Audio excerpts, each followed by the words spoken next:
Ok, então vamos lá. Boa noite a todos. Eu agradeço a presença de todos que estão aqui e todos aqueles que vão, né, por vir assistir essa discussão de hoje, que eu acho que é uma temática bastante importante para o nosso grupo aqui, para o GIEL. Agradeço a oportunidade de falar sobre isso aqui junto com os meus colegas e já peço ajuda a todos, né? Sintam-se à vontade para questionamentos, reflexões, porque é uma extensão do que nós estamos falando há algum tempo no grupo, não só uma extensão, mas a construção da base do nosso grupo, né? Abordar essas teorias que sustentem as possibilidades de autonomia, de reflexão, de liberdade de pensamento, de exposição, enfim. E, mais precisamente, abordando os capítulos do livro Fim do Império Cognitivo, do estudioso Boaventura de Souza Santos, nós chegamos à abordagem do capítulo 7, que fala sobre as metodologias não extrativistas.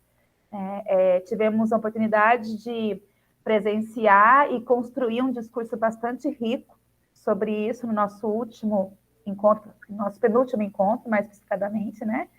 E a partir de então a gente entrou num processo de reflexão bastante conflituoso, eu acredito que enquanto indivíduos, enquanto grupo, porque é a nossa bandeira, né? Pensar em publicar, escrever pesquisas que mostrem a realidade, dados que representem de forma bastante autônoma e bastante verídica os sujeitos envolvidos numa pesquisa, e que seja uma possibilidade de divulgação e leitura democrática dos trabalhos acadêmicos, né? E hoje o Derlis vem falar com a gente sobre, mostrando e relatando como essas reflexões sobre essa credibilidade que tanto vem colocado nessas epistemologias aí não sulistas, né?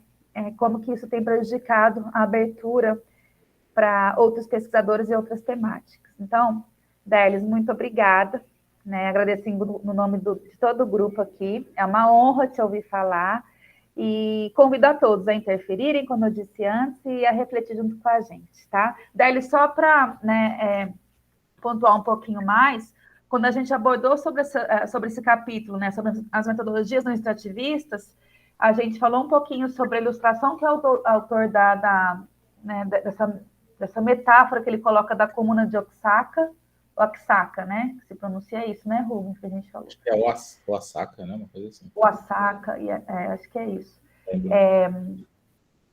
Como um movimento precursor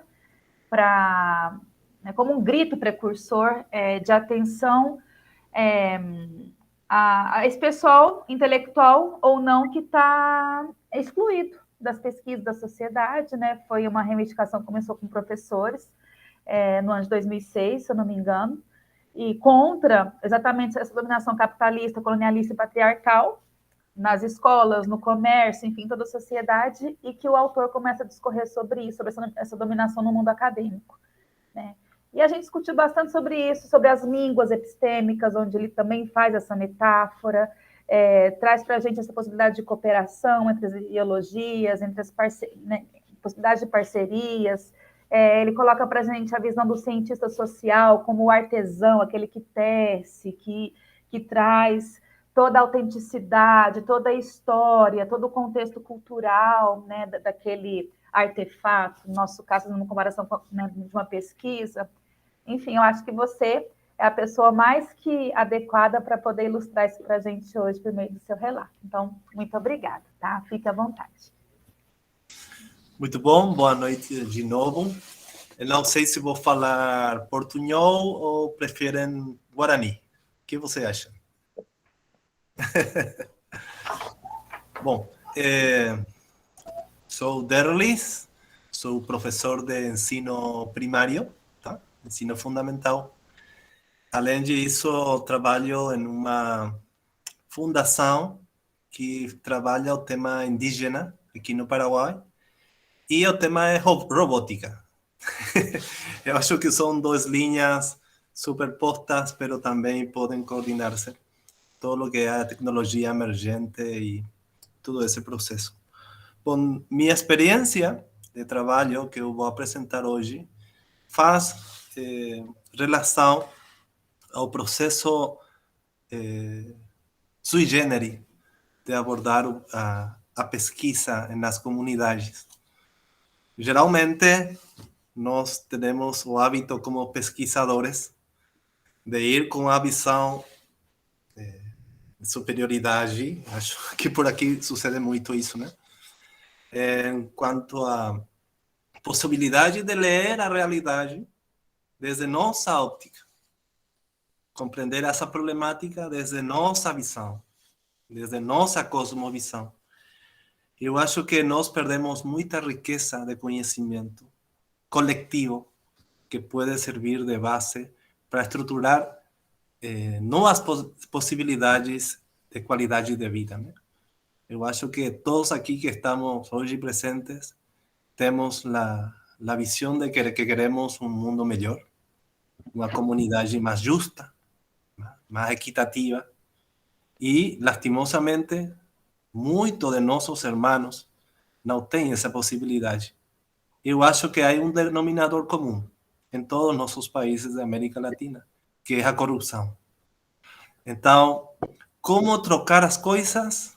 Não existe outra equação que não seja de abaixo para arriba. Então, eu gostaria de compartilhar com vocês um pequeno vídeo, tá? Que habla sobre a espiritualidade, né? Depois eu gostaria de escutar a vocês o que vocês acham deste compartilhar.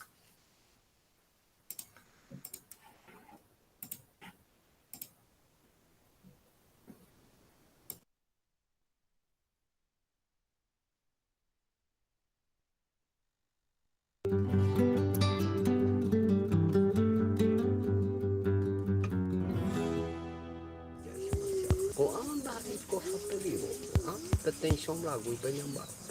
Tawa ko point. Etanya tepe, porque ama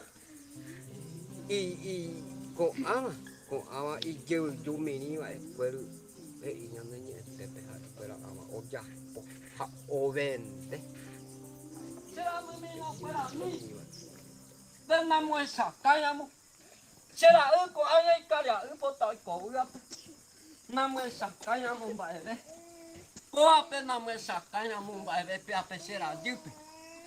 Ha que va tema ha seco ya me magvaga.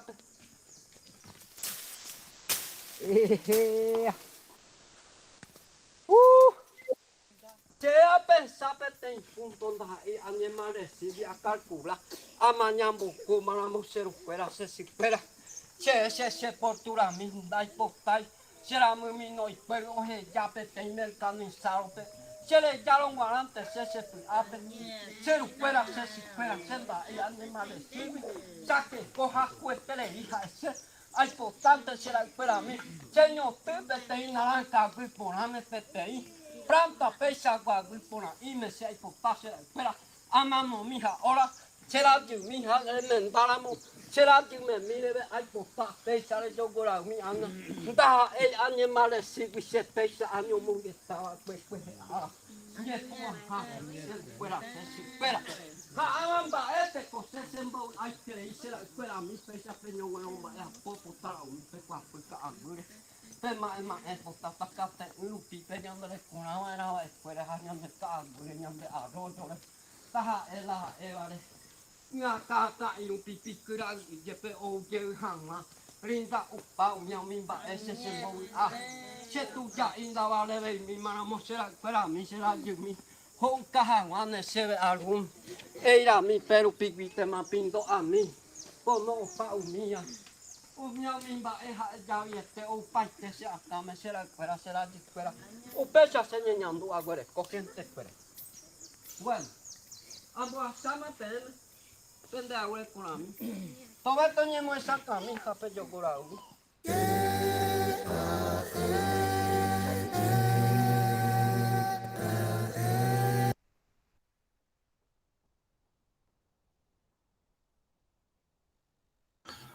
Bom, ¿qué ficou? ¿Qué ideas ficaron ahí en la nube?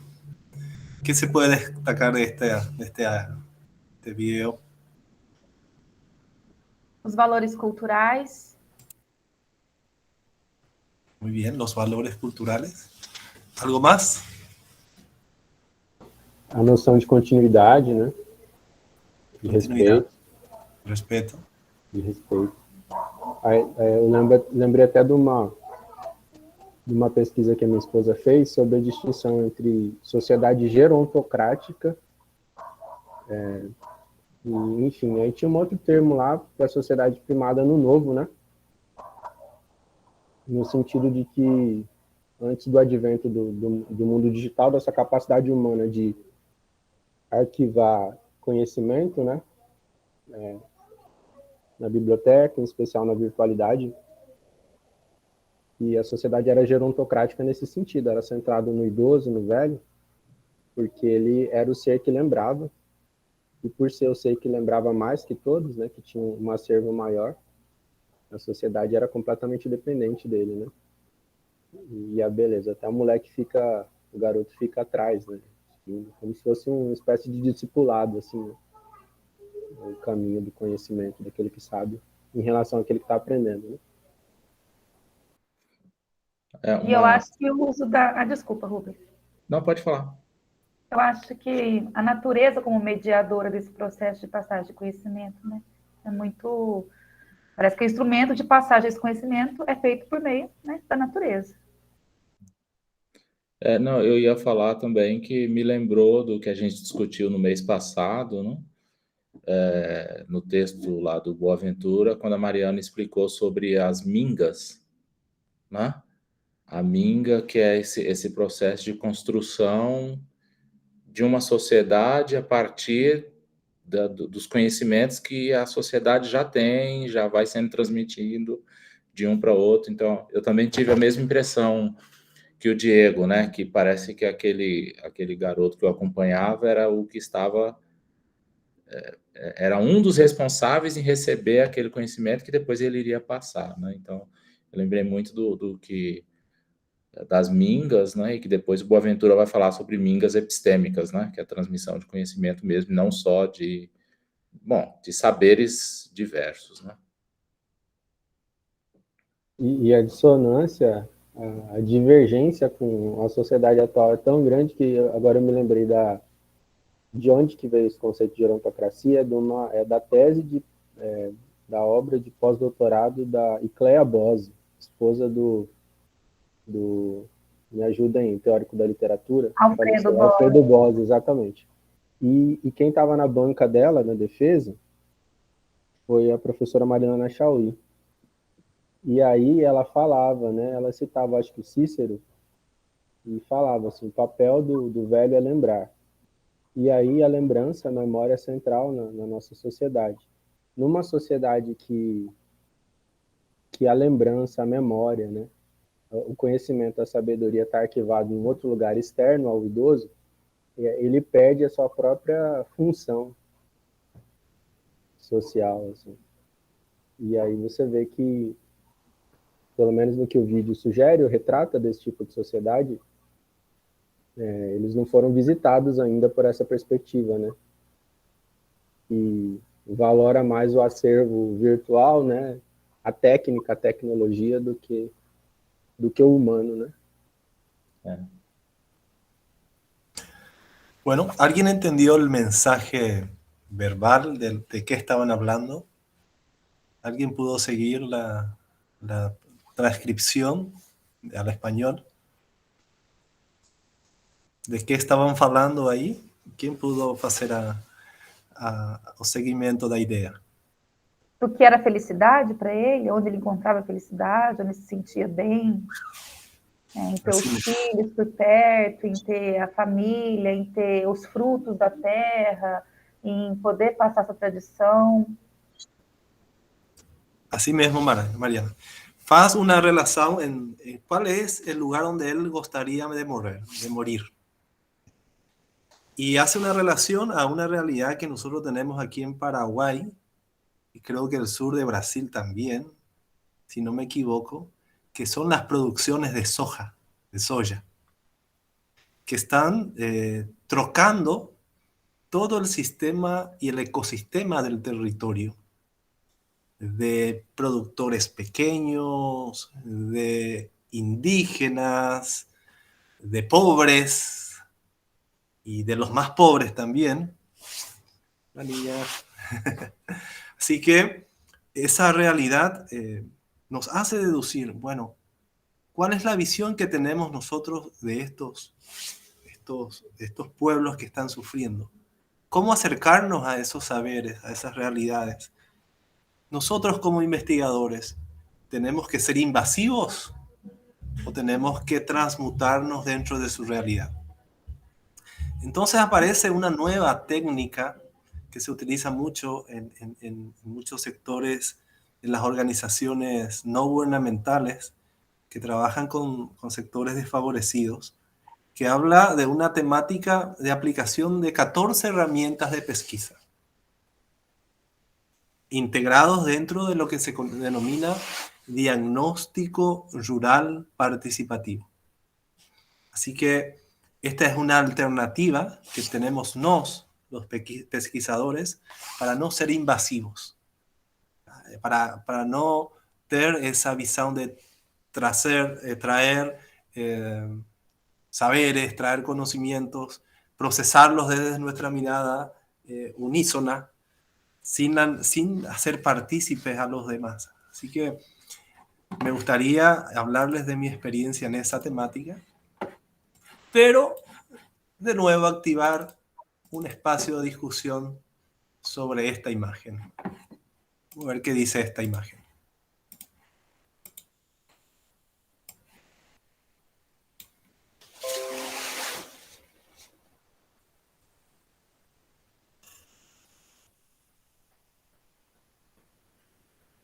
¿Qué pasó ahí?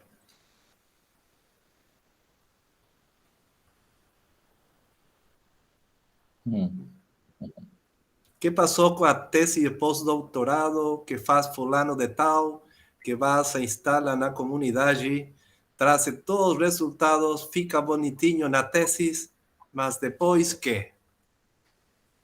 Que passa com aquela tese de mestrado que vai, traz todos os saberes coletivos, até os saberes sagrados que não têm que ser divulgados fora da povo, e fica bonitinho no tesis, mas depois que? Então, o modismo fica também em zona de discussão. Agora, o que significa esta imagem, né? O que você acha?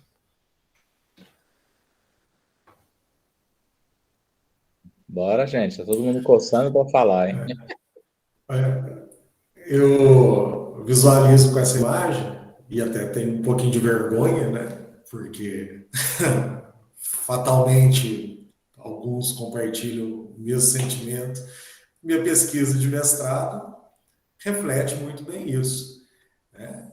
Fui lá, busquei os dados e, efetivamente, para aquele público pelo qual eu estive junto, né, pesquisando, coletando esses dados efetivos, refletindo agora, analisando a imagem, eu não consigo lembrar de pronto, de uma forma explícita, o retorno que eu dei para esses sujeitos da pesquisa. Né? Qual foi o retorno efetivo da minha pesquisa para esses sujeitos que estavam, né, e a mim especificamente, que viviam ou estavam em uma condição de necessidade.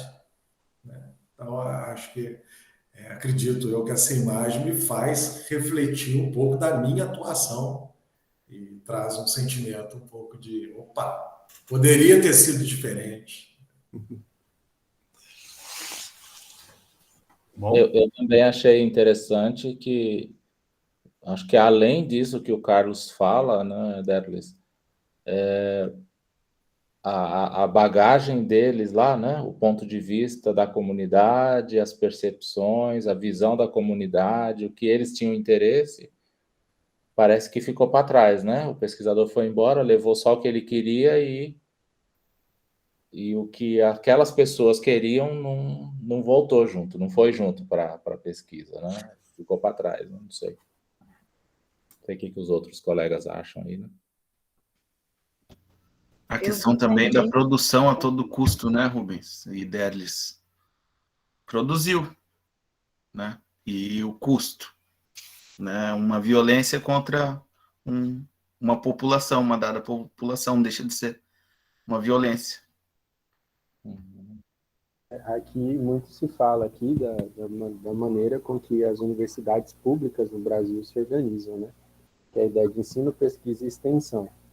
Agora, então, em tese, né, toda a produção científica, todo o labor acadêmico que é feito nas instituições deveriam considerar esse tripé, né? Ensinar a partir da pesquisa e com esse processo de ensino-aprendizagem a partir da pesquisa dar uma resposta para a sociedade. Mas é engraçado aí pelo relato do Carlos, que eu me senti representado também, pela minha pesquisa de mestrado, dá a impressão de que até a maneira com que a gente se pergunta, a gente já fala assim, eu já pronunciei assim, nossa, isso dá uma pesquisa legal. O nosso pensamento já é no sentido de dar pesquisa em diálogo com o que o colega Dário falou, isso dá uma pesquisa legal que vai produzir um artigo bacana, um texto bacana, um livro bacana, uma apresentação bacana. E não, a minha pesquisa vai produzir algo na realidade, né? Seja teórico, seja aplicado, mas algo para a realidade, né? E eu acho que é uma crítica aqui, porque eu já falei, professor Derlis, que eu não conheço muito, né, da questão decolonial, mas, assim, eu já ouvi uma frase no início da graduação, que o mal do cristianismo são os cristãos, o mal do marxismo são os marxistas, né? Então talvez o mal desse lugar, né, da decolonialidade, seja seus próprios representantes, né? Porque o risco de cair numa hipocrisia é muito maior quando você, de pronto, já se arvora como alguém que vai representar, que vai vocalizar, ou mesmo que vai falar com, né, os marginalizados, com essa questão que é relevante para a sociedade e tal. Mas essa é a pergunta, né? Isso é bacana, isso dá uma pesquisa legal. A nossa mentalidade está completamente deturpada, né? A gente já pensa na maleta do resultado, né? Que resultado eu vou tirar disso, né? E não na comunidade. Né? Fala aí, Laila, o que você ia falar, Laila? Não, sim, já falaram já, é porque para mim essa imagem deu a entender como se as pessoas fossem tratadas como objetos, sabe? Tipo, não como sujeitos que têm a voz mesmo, tipo, silenciados, né? Tipo, só fui lá, peguei, saí, e é isso que eles são, para ser estudados. Não tem ali aquela ideia de eles estudarem sobre o que está acontecendo ali, né? Já que eu quero pesquisar. Mas é isso. Bom, tudo isso que vocês falaram, a gente vive há 7 anos lá no CIEJA. A gente convive há 7 anos com grandes pesquisadores, grandes universidades que vão lá, pegam suas maletas, enchem elas de resultados e vão embora. Até hoje só vi uma voltar, para realmente fazer um trabalho com a comunidade. Todas as outras nunca voltaram. Mas eu queria, diante disso tudo que vocês falaram, eu queria também fazer a observação da cor, né? De como essa charge ela está atrelada à questão racista, de como as pesquisas, principalmente em relação ao migrante, geralmente quem chega à universidade, pelo menos no Brasil, não tem a mesma cor, né? São geralmente brancos.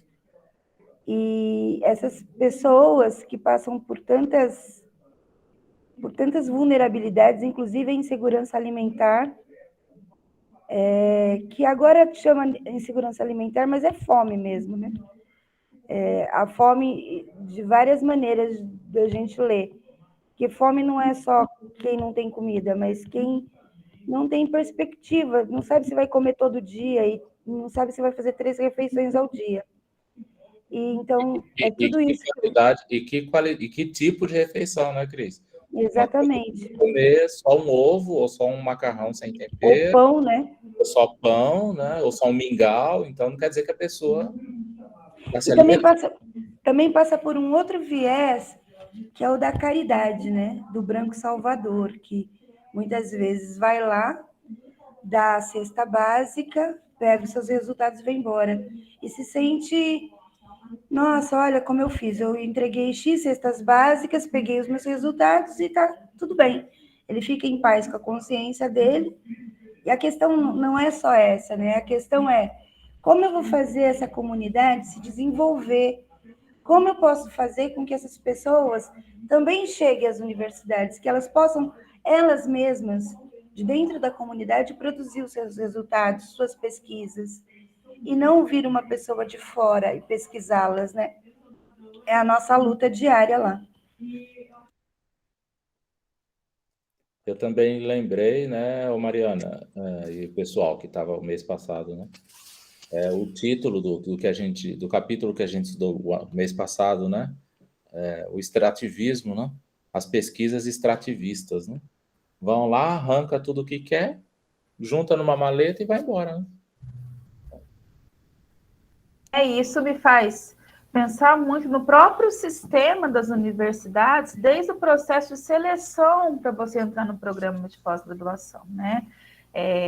Desde a análise dos nossos projetos, e quando a gente ingressa, muita coisa é modificada. Quem aqui entrou com o mesmo projeto que apresentou no processo seletivo? Quem saiu sem não modificar nada? Não por questões...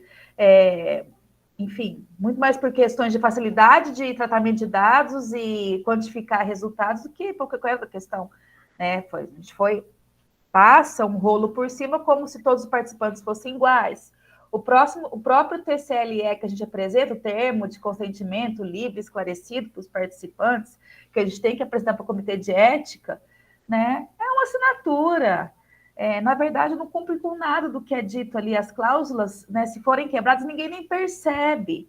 Então, você termina a sua pesquisa, muitas vezes, sem fazer jus a esses preceitos desses contratos, né? E quando você termina, se você quer fazer ou apresentar de uma forma mais emancipadora, de uma forma mais democrática, você tem que, né, escolher a dedo os componentes da sua banca de defesa. Porque a maioria que está ali para escutar a tua defesa não vai entender o teu ponto de vista democrático, o teu ponto de vista não extrativista, uma análise de um resultado um pouco mais abrangente. Se não encaixar dentro do programa daquela universidade, com aquelas teorias que aquele grupo docente daquele programa está trabalhando, você está fora. Então, por muitos motivos, eu passei por isso, muitos colegas também, a gente acaba baixando a cabeça e fala, não, então tá, vão exibir esses resultados aqui, vão pegar essa certificação para ver se quando eu chegar lá eu consigo fazer diferente. E é difícil. É muito complicado. A gente tem aqui, né, o Diego, de todos nós que estamos aqui, o Diego é o único que foi testemunha ocular ainda no presencial de que eu vivi isso, né, Diego? O Diego participou da primeira qualificação minha e ele escutou tudo e gravou, né? Foi ele que gravou tudo, né? Para mim, né? E eu escutei coisas do tipo: você não vai ganhar o prêmio Nobel com a sua pesquisa, não precisa, né? Faz só isso aqui você vai fazer, só isso aqui desse jeito que a gente está mandando. E foi exatamente isso. A minha pesquisa no doutorado foi exatamente o que a primeira banca das 4 mandou eu fazer.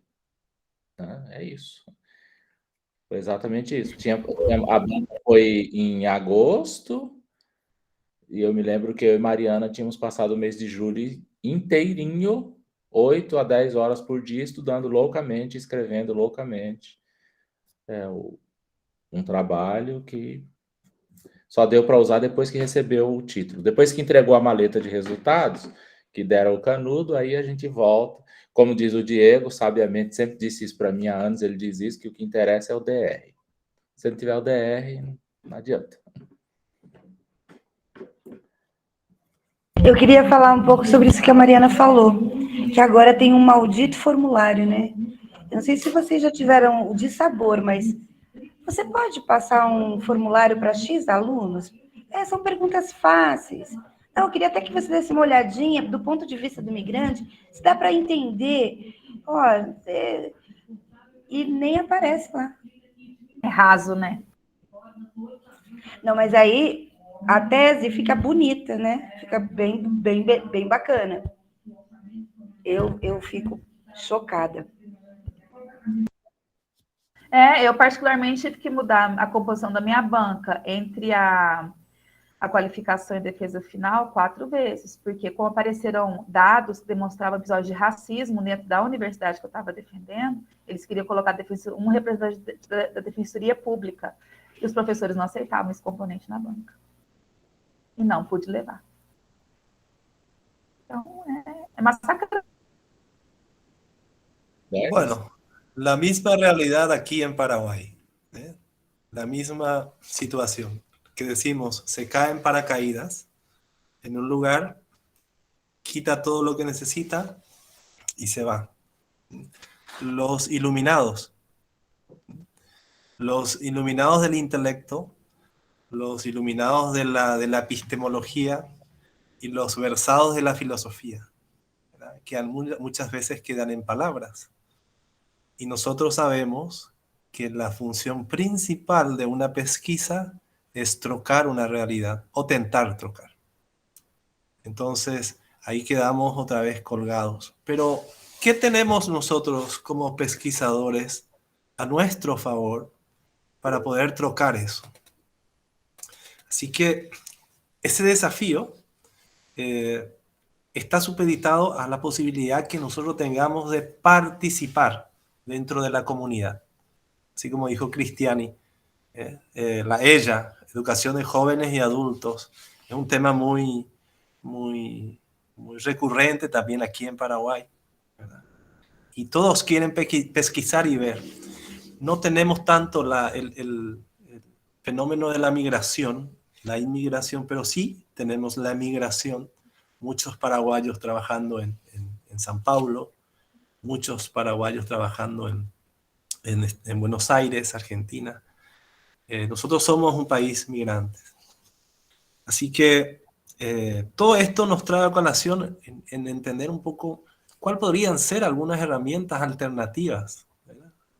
Y para poder utilizarlo en la práctica y ver si realmente está apuntando a lo que nosotros precisamos. Y ahí aparece esta técnica, que es el DRP. Primeramente me gustaría saber si alguien escuchó hablar ya alguna vez de esta técnica. Todavía no. Bueno. No.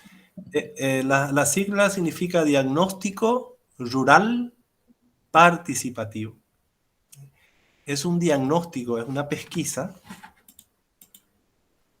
que pretende observar de manera participativa la situación de una comunidad. Vamos a suponer, Carlos Faustino va a ir a trabajar un currículum educativo nuevo para los niños de la rúa, niños de la calle. Vocês acham que o modelo escolar tem que ser a mesma do sistema fundamental, o ensino fundamental, médio, que tem a escola brasileira atualmente? Ou tem que ter outro tipo de currículo? O que você acha? Sim. Carlos. Bom, o currículo da educação básica hoje é um currículo fragmentado. Hoje, a percepção que eu tenho é isso.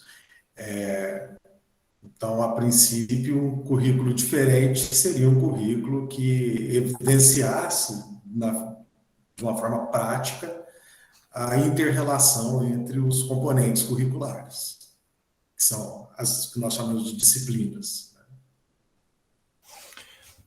Então, ante essa fragmentação, você acha que o sistema curricular brasileiro trata de homogeneizar a população?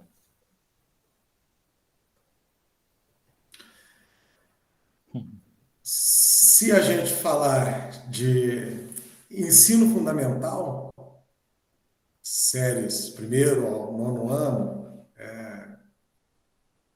acredito que sim.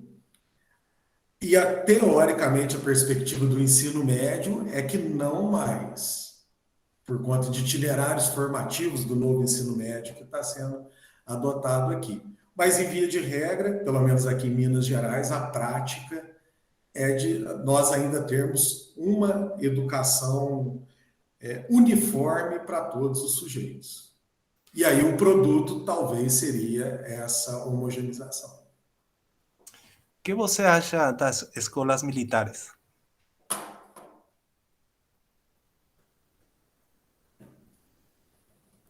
Eu acho que o Delis andou vendo o Lattes da gente lá, viu, Carlos? Não. Tô brincando. Você está fazendo as perguntas para a pessoa que fez pesquisa parecida no mestrado. Bom,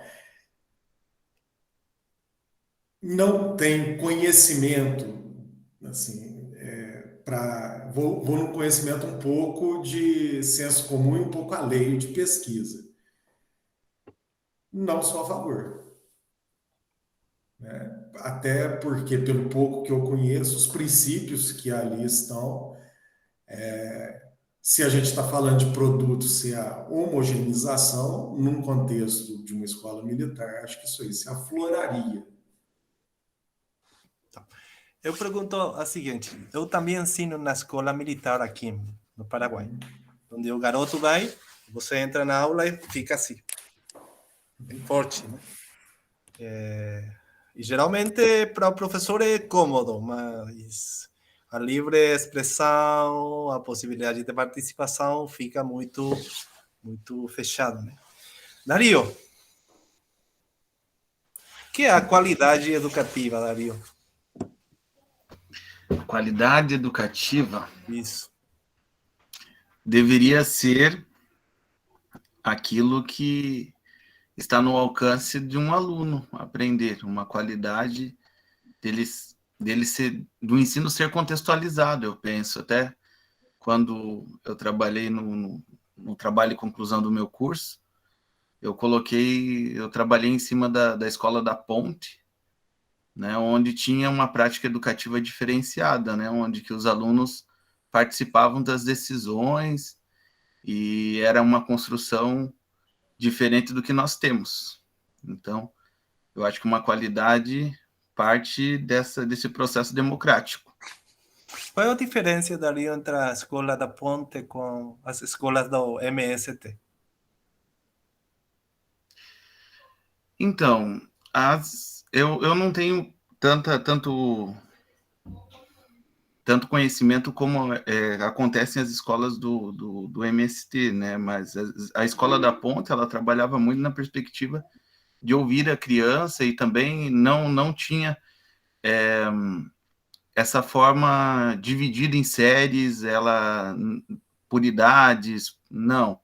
Eles eram um ensino em um grupo, né? E ali eles construíam juntos o que não tinha toda esse modo de educacional que nós temos hoje, divididos todo seriado, de acordo com idades e tal. Eles eram uma construção assim mais... eu acho que seria heterogênea, assim, eles tinham uma escuta diferenciada do aluno. Então, eles ouviam a partir do aluno, da vivência do aluno. Bom, obrigado. Eu acho que eu vou aprender mais de vocês que eu dar a vocês alguma coisa, né? Bom, DRP trata de olhar a singularidade, não a homogeneidade. Nós estamos muito acostumados a estandarizar tudo, né? Estandarizar tudo o que nós temos para desenvolver. Estandarizamos a língua, estandarizamos a matemática, estandarizamos a ciência, estandarizamos a pesquisa, estandarizamos os resultados, a validez, confiabilidade, tudo estándar. mas no todo se puede cuantificar. También precisamos cualificar, o aspecto cualitativo. Por eso, este DRP se hubo encarar dentro de algunas tipologías de pesquisa, si precisamos, es mayoritariamente cualitativo, en un enfoque hermenéutico. Hermenéutica como la ciencia de la interpretación. Entonces, o DRP, sim, é uma pesquisa. Com que enfoque? Participativo, qualitativo. Mas não deixa fora o quantitativo. Mas não é o foco. Vamos. Onde nasce? E nasce com vocês. Paulo Freire. Rubens? Não, eu não vou, eu deveria esperar para perguntar depois, mas eu não vou aguentar esperar para perguntar depois. Então, o participativo vem desse ensaio que você fez com o Carlos e o Dário, quer dizer, botou eles na conversa para extrair deles informações que podem ser usadas numa pesquisa adiante. Estou aqui exemplificando, né? Quer dizer, o participativo vem disso, de você constrói a pesquisa lá junto com a comunidade. Isso e aí mesmo. É por isso que traz Paulo Freire agora. Isso mesmo. Essa é a qualidade fundamental, o diálogo. E nós sabemos que Freire é, como vocês falam, o show de bola, né? Ele é o cara, né? Com as leituras que Rubens mandou fazer a nós, Dario, Cristiani, entendimos, compreendimos que Freire é o top, né? Bom, mas também, né, vem da cultura índia, né? Da década de 60. Então, os supostos teóricos, históricos de esta linha de pesquisa participativa não vêm das consultoras do Banco Mundial, do Banco Interamericano de Desenvolvimento. Vocês conhecem essas instituições? Ou só por aqui suena? Eu acho que a Unicef, a Unesco, onde tem os iluminados que marcam, agora nós temos que ter currículos por competências. Mas a educação não é competência, é colaboração. E eu acho que tem muitas trocas epistêmicas que nós temos que abordar juntos, né? Não só o Paraguai, não só o Brasil. Estamos quase 700 milhões de pessoas que temos que olhar de outra maneira, né? Bom, então, qual é o conceito de participação, assim como falou Rubens? Qual é o nível de participação que nós buscamos nesta pesquisa? A cambio de insumos de producción o de poner a disposición las tierras, hay que ver cómo se puede intervenir participativamente en todo proceso comunitario. Lembren que esta técnica era utilizada principalmente en las zonas rurais, tá? Mas agora tem uma utilidade mais grande, mais abrangente. También se trabaja en las zonas urbanas, ¿está? Donde la participación es la parte más independiente en todo el proyecto. O sea, es participación. Até na planejamento da pesquisa. ¿Quién planeja a pesquisa? O tutor e o orientando. Leva um cronograma e o cronograma tem que passar a banca, a pré-banca, né? O Rubens já falou para mim, Derlis, sua pesquisa tem que terminar em 2 anos. Então, tenho que organizar. Mas este tipo de trabalho não é assim. A comunidade planeja a pesquisa que vai fazer. Ahí está un punto fundamental. Y la comunidad toma la iniciativa y actúa independientemente en el proceso. Ese es el nivel de participación que se busca. Ahora, ¿por qué? Porque a ideia do DRP es que a própria população diga lo que él olha como problema. Não é o pesquisador que vai e diz, vocês têm essa problemática. O Carlos de Minas Gerais tem esse problema. Cristiane no São Paulo tem esse problema. Não. A própria sujeito de análise analisa sua realidade. E eu acho que aí tem um ponto de inflexão neste conjunto, nesta bateria de coisas, e o que até agora nós estamos acostumados a fazer. Bom, princípios. Primeiro, respeta a sabedoria e a cultura do grupo meta. O primeiro vídeo que eu mostrei, qual foi o alimento que mostra no princípio no vídeo? Quem lembra? Que alimento era? Batata? Milho. Milho. Maíz, milho. Rubens, você consome milho produzido na soberania alimentária ou é produzido por Monsanto? Por Monsanto ou soberania? Sim. Não conheço nenhum dos dois. Conhece Monsanto? Não. A multinacional? Isso. Que faz? Por soberania, você está sugerindo o quê? Soberania nacional. A ver, Diego, quem é Monsanto? Enfim, tem conhecimento de ouvir falar, é uma multinacional, né? Tem diversas frentes de pesquisa e de produção. Uma delas é alimentícia, né? Aí tem até, enfim, isso aqui está sendo gravado, eu vou colocar no canal. Gravado. Mas tem até discursos conspiratórios a respeito do que se faz, né? E quais são os objetivos, né? Nesse processo de pesquisa científica. A Monsanto conseguiu patentear o brócolis. Isso mesmo. E tem também patentado a stevia. Depois você explica como aí, Vini, porque é difícil, né? Patentear o brócolis. Vou sintetizar quem é Monsanto, tá? Uhum.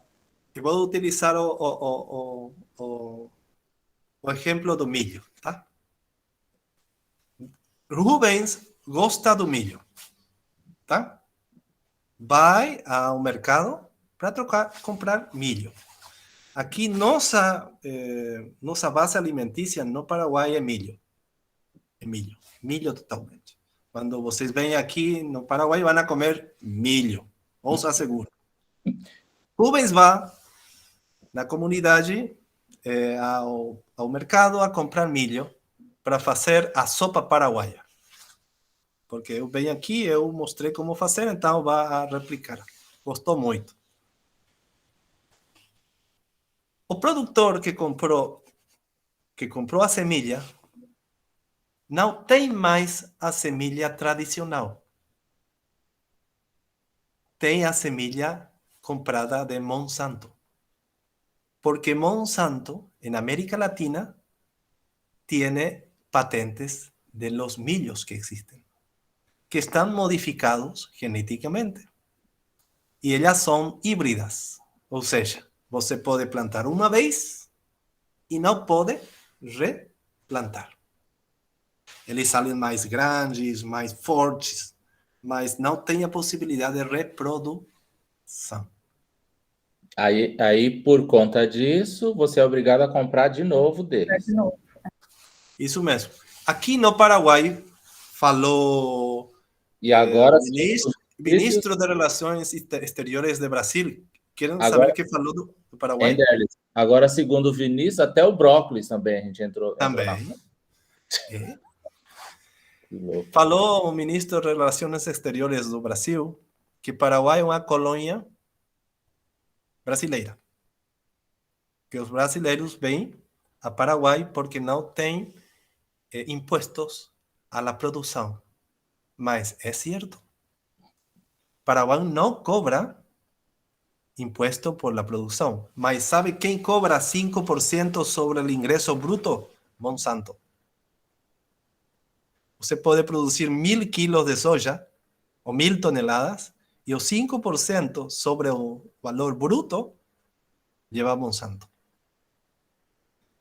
Entonces, nós respeitamos a sabedoria complicada. Por que falei do vídeo inicial?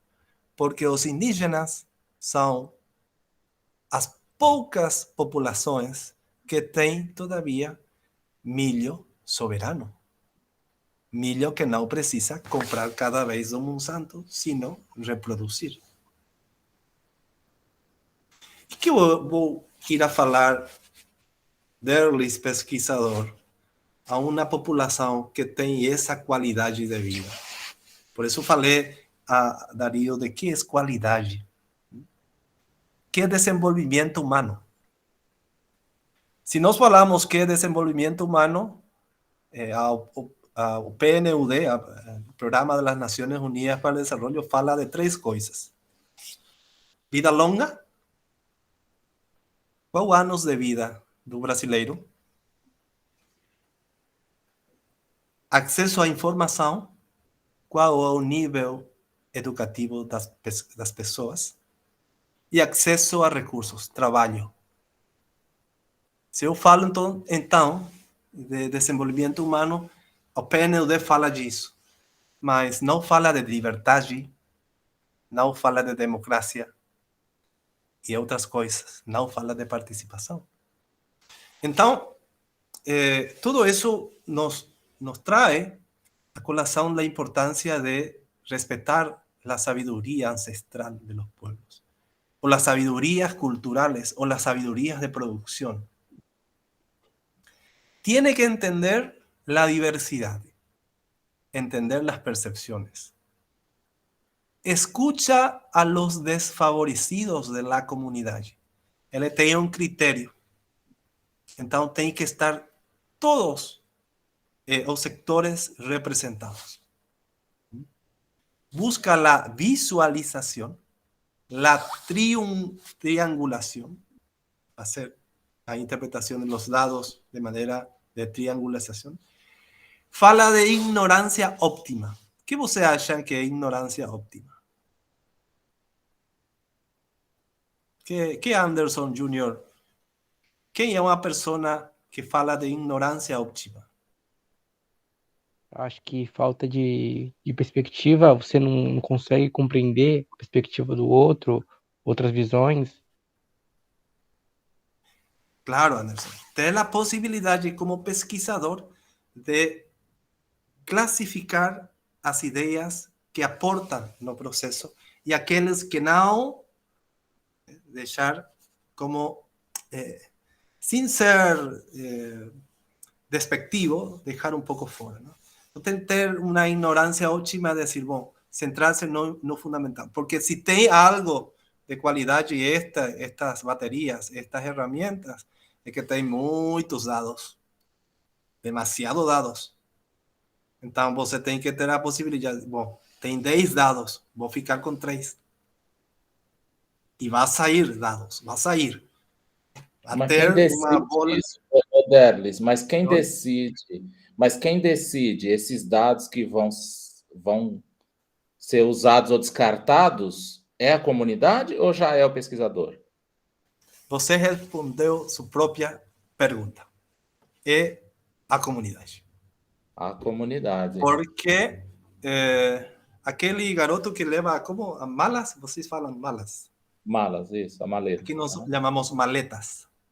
Maleta também. Maletas. Então, aqui as malas, aquele não vai embora com ele. Senão fica e abre a mala e fala de lo que existe.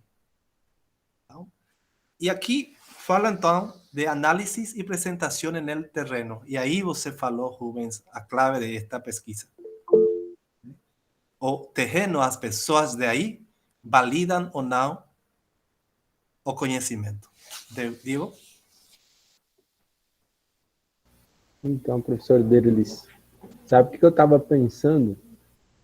Eu estava pensando o seguinte, que eu dei uma lida no texto, né, do Verdejo, e achei muito interessante, porque tem uma proposta para o ambiente rural ali, mas a gente pode utilizar aquela estrutura, né, para qualquer outro tipo de pesquisa. Aí eu comecei a viajar, né, mas durante a sua fala, essa coisa até muito educada, muito respeitosa da maneira de abordar, de se inserir na comunidade, né, eu fiquei pensando em duas coisas, que o primeiro é a optar por esse caminho epistemológico, metodológico, teórico, implica em se apropriar de dimensões e competências, capacidades, enfim, que transcendem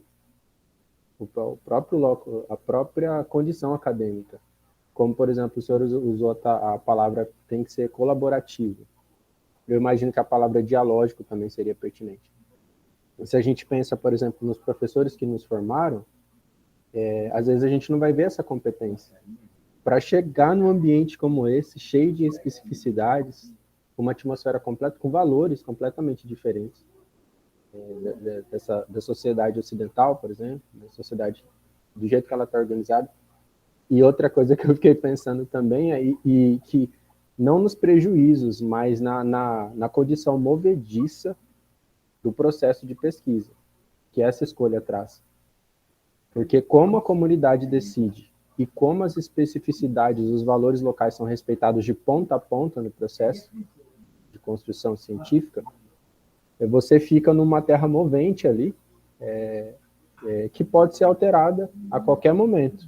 E tudo o que foi construído até então pode ser ressignificado. Então, como nós aqui a maioria somos da área de linguagem, eu acho isso muito positivo, porque muitas vezes quando a gente, nos estudos de linguagem, os grandes teóricos sempre procuraram qual a unidade da linguagem, qual a natureza da linguagem, né? E aí, durante o século XX, muitas pesquisas foram em busca da linguagem nas suas condições reais, da linguagem contextualizada, da linguagem em uso, pragmática, discursiva, e aí diversas terminologias vão ser utilizadas. E quanto mais a impressão que dá, você se aproxima da linguagem do seu contexto real, menos catalogável, menos, enfim, possível de se estudar, de ser separada, de respeitar a abstração científica, ela o é. E aí, por fim, o que eu pensei é que essa condição também, em relação à maneira como que a ciência funciona, ela vai ser completamente desprezada. Porque eu fiquei pensando, por exemplo, que edital, que financiamento uma pesquisa que se arvora e se coloca dessa forma teria? Uma pesquisa que você admite desde o começo, de que você vai respeitar o objeto de estudo a tal ponto que ele vai poder modificar essa construção científica a todo momento. Pensando na Monsanto, que se apropria do brócolis e do milho, por exemplo, a gente não seria do interesse da ciência, como ela se organiza, pesquisas dessa natureza, com essa postura, né? Posso complementar o que o Diego falou, Derlis, antes de você... Aí você junta tudo no pacote? Então, Diego, essa pergunta tua é a pergunta que fica ressoando na minha cabeça também, né? Que edital, que programa de pós-graduação, que universidade, né? Em linhas gerais, assim, o meu método vai ser não ter método, o meu objetivo vai ser não ter um objetivo claro, entendeu? Porque eu estou interessado em estudar e ajudar o real. É isso. Né? Por mais nobre que isso seja, e o objetivo da ciência é estudar o tal do real, né? Isso. Pelo menos é o que a gente tem. Mas ela se coloca de um jeito que ela não permite considerar o real, seu verdadeiro contexto. Então, é exatamente essa dinâmica, essa lógica que eu tenho tentado construir junto, eu e Mariana, temos tentado construir quando a gente fala da metodologia fundamentada, partindo lá dos dados. Eles que vão... Então, aí eu já fiz um ensaio lá, o Anderson, a Laura Cobaias, os meus orientandos, tem sido, entre aspas, né? Tem sido, entre aspas, aí, as cobaias em ver como isso funciona na prática. E funciona, né? Por exemplo, ontem, a Manuela faz o trabalho de conclusão de curso dela comigo e faz uma iniciação científica, e ontem ela me ligou, pediu para falar comigo, estava desesperada, Mariana, porque ela falou assim, olha, na iniciação científica, o caminho que a gente tomou não dá certo, porque os meus dados não conversam com a teoria que eu já tinha escolhido antes. Não bate. Os meus dados, o meu espaço é outro. E aí eu disse para ela, você agora chegou num ponto que você vai ter que escolher, ou você vai se apegar à sua teoria, ou você abandona a sua teoria e conversa com os seus dados. Aí, Derlis, eu queria agora emendar com o que o Diego está falando. Quando você falou aqui de ignorância óptima, que você perguntou para o Anderson, eu me lembrei do Rancière, né? Quando ele traz a experiência do Jacotot e ele fala do mestre ignorante, né? E aí o Rancière, ele, na experiência, que o Jacotot é um professor de 1880, viveu isso, de fato, e o Rancière narra isso, ele entrou numa sala para dar aula de língua, só quando ele chegou lá, cada um falava uma língua. Era uma verdadeira Babel, ninguém falava uma língua em comum. E aí ele falou, bom, eu vou ter que achar um jeito de ensinar a língua para esse povo, vou ter que achar um jeito de me comunicar com esse povo. E ele entendeu que ele também era um mestre que era tão ignorante quanto os alunos, porque ele ficou no mesmo nível. Então, eles tiveram que construir juntos maneiras de se comunicar, e aí o Jacotot, na experiência dele, ele narra, e o Rancière traz isso no trabalho dele, né? Que ele é o mestre ignorante, na verdade, ele é ignorante no sentido de que a construção ela foi colaborativa, ela foi junto, né? Ele teve que partir do espaço dos alunos dele para poder construir um trabalho acadêmico. Então, quando você falou de ignorância óptima aqui, eu lembrei disso, né? Dessa ignorância que você constrói junto com os teus, com o teu objeto, com os teus dados, com o teu espaço lá, né? Aí você falou o Dário, né? Eu fiquei rindo aqui do Dário. O Dário está querendo pesquisar os moradores de rua, né? Aí o Dário monta um projeto para mestrado, já pensando no objeto, no espaço, acabou tudo, né, Dário? Vai ter que ir primeiro lá conversar com eles, né? Para depois decidir o que você vai fazer, né? Bueno, por eso estamos en un pensamiento decolonial. Eu acho por isso nós hoje, à noite, Rubens, que hora você tem aí? Aqui é 1h15. Olha, ficando aí perto da tela, porque nós sonhamos isso, né? Ter uma troca epistêmica. E se a pesquisa é a leitura da realidade, e a leitura da realidade convertida em informação é conhecimento científico, que melhor que aqueles que têm a realidade plena, que nos falem de sua realidade, né? Então, existe uma controvérsia aí. Ah, qué bonita, Lena. Diego, ¿cuántos años? ¿Cómo se llama? ¿Cuál el nombre? Microfone, Diego. 2 años y medio. Serena o nome dela. Muy alta, es muy alta. Serena. Dá tchau. Hola, hola. Bueno, seguimos. Bueno, ya hablé mucho de triangulación, de expectativa, de ignorancia óptima, que respetamos la sabiduría. Es fundamental entender a los dueños de la sabiduría, a terceira idade. Eu acho que a cultura ocidental tem essa discriminação das pessoas de terceira idade, né? Não produzem mais bienes. Então, fica fora do processo cultural. Mas a visão oriental, as pessoas que têm a idade mais longa, más vieja, es la que tiene la sabiduría que nosotros necesitamos. E o vídeo que nós vimos tem também essa cultura, né? A pessoa maior tem a sabedoria do ensino da cultura. Ele não quer morrer na terra donde fue mecanizada por los tractores da soja. Ele quer morrer debaixo do naranjo, da laranja, embaixo da laranja. E ele pede, por favor, a sua filha, que é pequena, e ao seu futuro marido, que por favor não deixe morrer en las tierras mecanizadas. Y a sabiduría es grande. Bom, ¿cuáles son los pasos? Olha, Alison vai ir a trabalhar com os meninos da rua. Né? Então, tem que fazer algumas... Tem que apresentar a pesquisa do mestrado aí com Rubens e seus colegas. Tem que fazer. Mas o processo se inverte. Então, quais são alguns passos que não são sequenciais? Você pode trocar outras, de muito feedback, não? E estes são. Há que fijar um diagnóstico, um objetivo. Pero ¿con quiénes? ¿Con quem tem que fazer o objetivo? Não com Rubens, Alison. Não aí, com o orientador. Aí, Dário, tá contigo a peteca. Tem que fazer com os meninos da rua. Eu tô anotando aqui. Cuidado, porque eu não sou bom conselheiro, né? Bueno. Diagnóstico no es una simple recolección de datos, no es objetivo recolectar, sino discutir com o grupo que você vai trabalhar o objetivo. O que você acha? O que nós poderíamos tirar?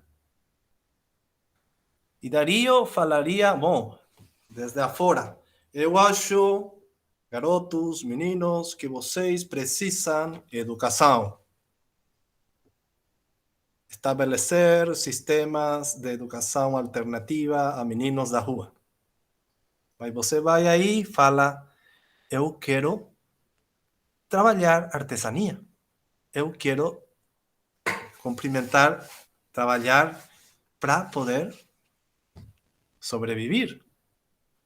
Tem outros objetivos. Então, aí fala Carlos muito bom. O sistema educativo é para aqueles que têm a visão administrativa do trabalho. Não aqueles... É totalmente fragmentado para o filho do camponese, para o filho que recorre a rua buscando, como se pode falar, resíduos, para menino da rua, para aquele que tem que já trabalhar muito temprano, para o indígena, é fracturado, fragmentado. Aqui no Paraguai, para o que fala guarani também, é fragmentado. Aqui nós, os paraguaios, também discriminamos por a língua, porque consideramos que aquele que fala guarani é camponese, é pobre, mas o 90% fala guarani, então a maioria somos pobres. Há uma contradição muito profunda. Bueno, paso 1, tomando como ejemplo a Alison, ¿no? Segundo, falar de um equipo equilibrado. Alison não pode ir solo para pesquisar. Olha, interessante. Porque Alison é professor. Ele vai ter só o olhar de um maestro. Mas, o que passaria se também fuera um agrônomo? O un sociólogo, o un psicólogo. Y aquí entra en debate una nueva forma de pesquisar, que es a pesquisa colaborativa. Pesquisa en equipos multidisciplinarios, interdisciplinarios, que pueden aportar en ese proceso. Entonces, ese equipo equilibrado, Alison, significa falar com Anderson, falar com Vinícius, falar com Diego, para que colaborem no processo. Então, e aí se abre a possibilidade de ter uma visão mais integral do processo. É todo um cambio de paradigma este processo, né? Paso 3. El equipo debe identificar participantes potenciales. Tem que ser muito hábeis para não deixar fora as pessoas que podem aportar algo. Participar homens, mulheres, um representante de cada equipo, ¿no? Um representante religioso, um representante de las mulheres trabalhadoras, um representante de los camponeses, ou seja, tem que estar tudo representado. Bom, em resumen, todos aqueles que pretendam desenvolver a área de pesquisa. Então, paso 4. Identificar las expectativas de los participantes. La meta, que es la investigación, debe llevar a un mejoramiento de su calidad de vida. Y ahí está el dilema. ¿Cómo puedo trocar a calidad de vida? ¿Qué es a calidad de vida para la población? ¿La calidad de vida es que todos tengan un iPhone o que pueda estar enterrado debajo del naranjo? La calidad de vida es que todos tengan un robot en su aula o que tengan la posibilidad de que a mãe, que es muy boa en artesanía, possa vir a desenvolver su trabajo. Então, sim, Mariana. Me desculpa te interromper, Delis, mas estou pensando aqui justamente sobre essa questão da tecnologia, em relação a essa possibilidade de diversidade de participantes e de tentar entender a expectativa desses participantes nas nossas pesquisas. Até que ponto você acha que a disponibilidade tecnológica que a gente tem hoje nos ajuda a ter essa maior disponibilidade de participantes, ou seja, abranger uma diversidade maior desses participantes das nossas pesquisas, visando mesmo essa relação local com local, né? Porque até que ponto pode facilitar a gente encontrar mais representantes, ser uma pesquisa mais democrática por meio desses participantes, ou, ao mesmo tempo, a gente procura em locais ou outros locais desses participantes, a gente não vai estar desrespeitando ou deixando passar alguns aspectos da localidade dessa pesquisa, ou já está sendo desenvolvida? Quem me pode ajudar com a resposta?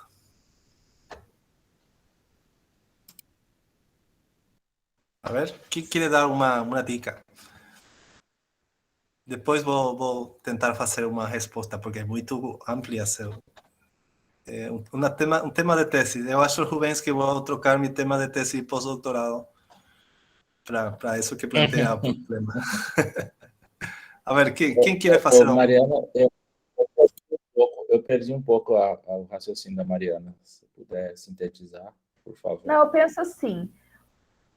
Acho que é muito válida e muito respeitosa e humanitariamente legal essa perspectiva da pesquisa, a gente tentar abranger o maior número possível de participantes enquanto a diversidade desses participantes na pesquisa, quanto maior número de vozes, de identidades ali, claro, a pesquisa fica mais democrática.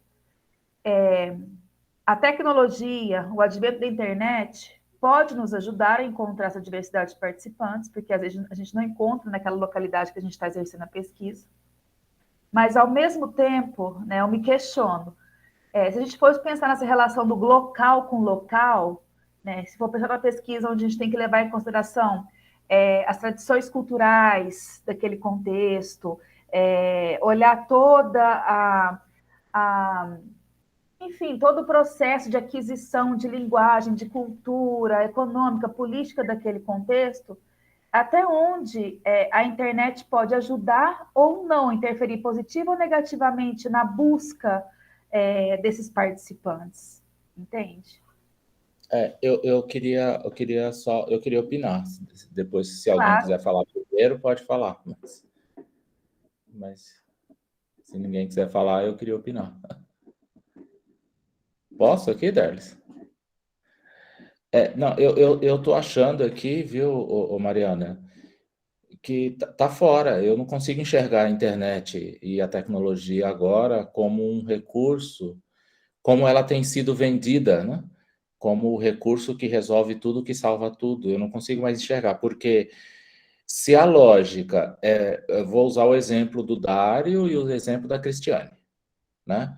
Exemplo do Dário. Se a lógica é você ir lá, o Dário, então, quer dizer, se o Dário entrando no mestrado, o Dário ele vai ter que ir lá conversar com a comunidade, com os moradores de rua, e deles é que o Dário vai descobrir, aí é o que o Diego falou, é a partir deles que o Dário vai descobrir qual que é o objeto da pesquisa, quais são as perguntas da pesquisa, quais são os objetivos, quais são as necessidades deles, né?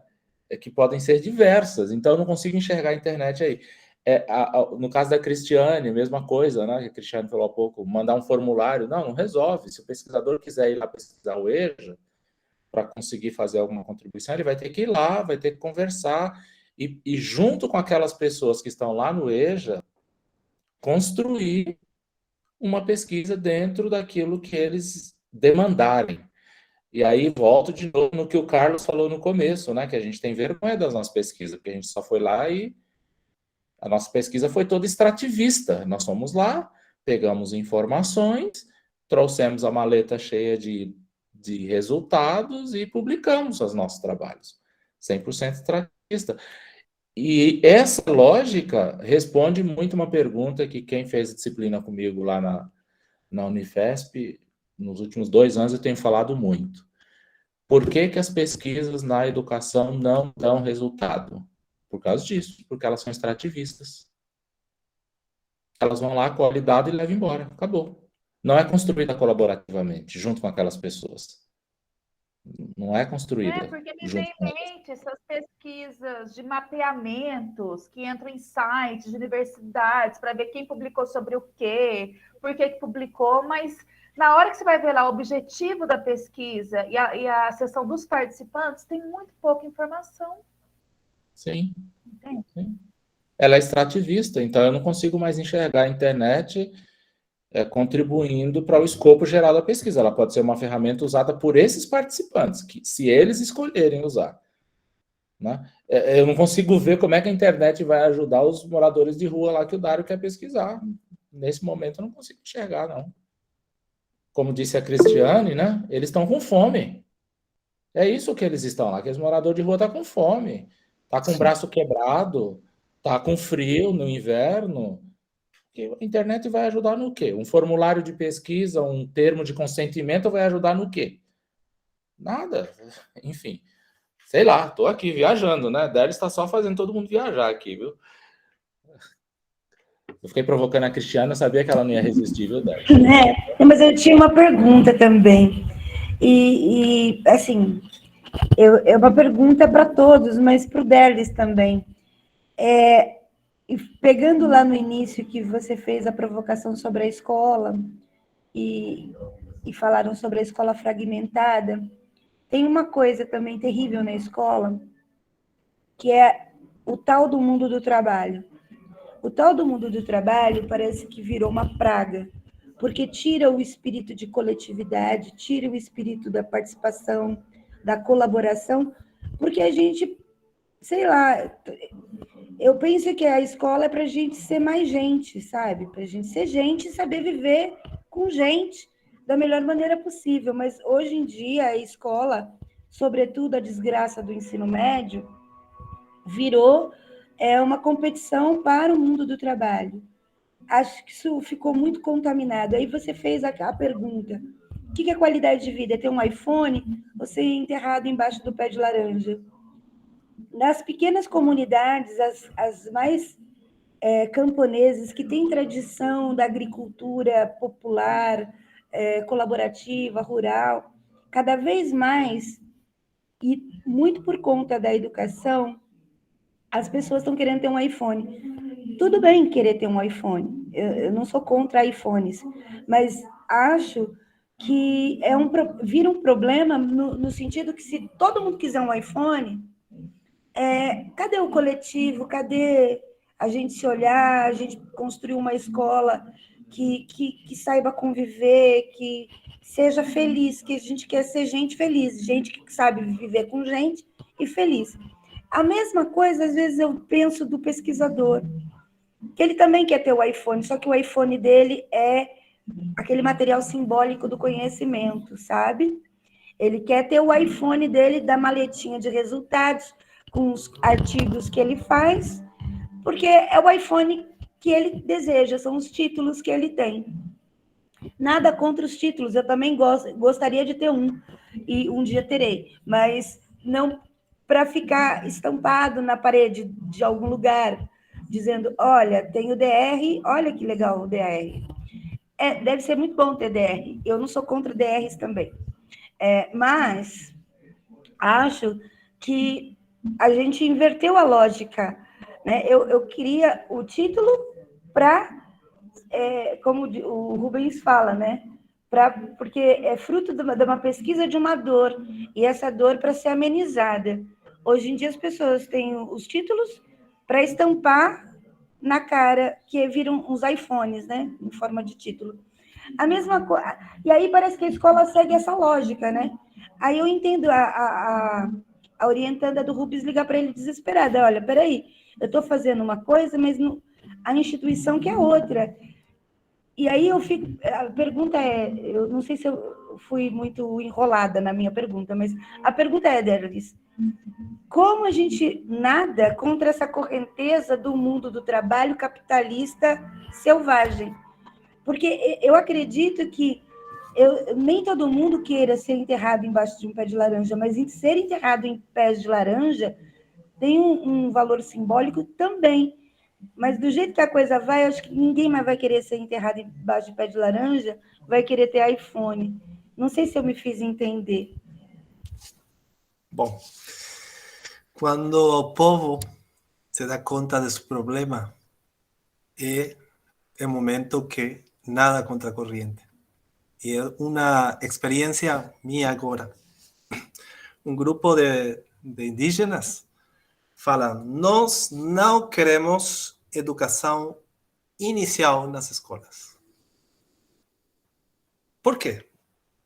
Menino de 0 a 5 anos, não na escola. Por que, Cristiane, você acha? Porque de 0 a 5 anos eles têm outra função que é brincar, ser criança de 0 a 5 anos, mas talvez. Na escola também pode brincar. Então, educação da família, né? Eles aprendem com os pais, com a comunidade. Isso mesmo. Eles falaram, não, para nós, a escola de 0 a 5 anos, não queremos. A cultura ocidental, há quantos anos já invita aos garotitos, a los meninos, a los garotinhos, para entrar na escola? Mas aí é uma questão também capitalista e trabalhista, né? Os pais deixam as crianças na escola para poderem trabalhar e não exatamente para aprender, né? Mas a resposta da comunidade, as comunidades, é a seguinte: a mãe dá a língua. A mãe dá a língua. Se você tira da mãe, aquela menina que está aí, está aprendendo com a mãe e o pai a língua. Nós falamos aqui em Paraguai, a leite materna, tem o idioma guarani. Por uma questão antropológica, as mães índias foram abusadas, foram violadas. Então, um menino que nasce dentro de mestiçagem, ele não sabe se é indígena ou se é espanhol, fica no limbo. Então, o que aprende? Aprende a língua através da mãe. E eles falaram, a escola está matando a língua. Essa é uma comunidade que conhece seu problema. Segundo, para dar outro exemplo, eles falam, não, aqui nós vamos a ter outro currículo, outra malha curricular. Rubens, você conhece a malha? A lista de disciplinas. Aí tem cosmovisão, tem etnografia, etnomatemática, tem organização comunitária, tem etnoartística, ou seja, tem tudo primeiro que o povo precisa, depois ocidental. Mas não diz que todo aquele de ocidental é malo, ruim, sino também adopta. E para fechar um pouco a ideia de Mariana com relação à tecnologia utilizada na pesquisa, né? Eu acho que existem duas tendências tecnológicas, né? A ideia de Chomsky, Noam Chomsky, né? Que fala que você que estudia na língua, seguramente lê muito ele, fala que a tecnologia é como um martelo. Pode construir ou destruir. Até agora só vimos destruição. Não sabemos utilizar a tecnologia. Então, esse equilíbrio, acho que, pelo menos em nossa geração, nossa geração, eu nasci em 79, não sei aí vocês, quem está na década del 70 aí entre vocês? 80, 90? Bueno, nossa geração, eu acho que trabalhar com ética, com mesura e com justiça, a tecnologia é todo um show de bola, né? Porque agora mesmo a tecnologia é dados, e dado é inteligência artificial. Inteligência artificial é segmentação de mercado, e segmentação de mercado é mensagens subliminales, e mensagens subliminales é ventas. E volvemos a lo mesmo, o mercado. E o que fala Cristiane é fundamental hoje. Mercado, trabalho, trabalho, mercado. Mercado, trabalho. É como uma só coisa, né? Bom, vou seguir porque acho que estou ficando um pouco retardado. Creo que vamos precisar outro encontro. A Mariana é a que controla aí o... Oi. Eu estou olhando que tenho só 20 minutos. Não, eu estou tão assim apaixonada pelo discurso que eu estou hipnotizada, então segue. Hay que ver las necesidades da informação. E aí está a ignorância óptima. Ver que informação nós precisamos. Alison, você tem que fazer isso. Né? Que informação precisamos? Ter essa possibilidade de entender também os fatores limitantes que nós temos na pesquisa. E como a estrutura social influi no bem-estar da comunidade. Bom, selecionar ferramentas. Mas aqui, quais são os principais instrumentos de recoleção de dados? Apreciados colegas, falem, por favor.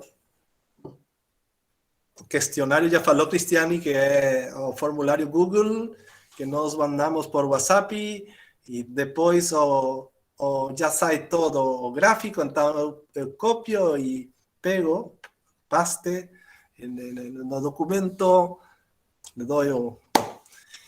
que mais? Experimento questionário. Outro mais? Eu acho, às vezes, muito interessante aqueles excertos que a gente registra, grava, transcreve, depois analisa a fala das pessoas de acordo com a nossa perspectiva, né? Eu, até para ficar mais bonitinho, eu utilizo o Atlas T. Né?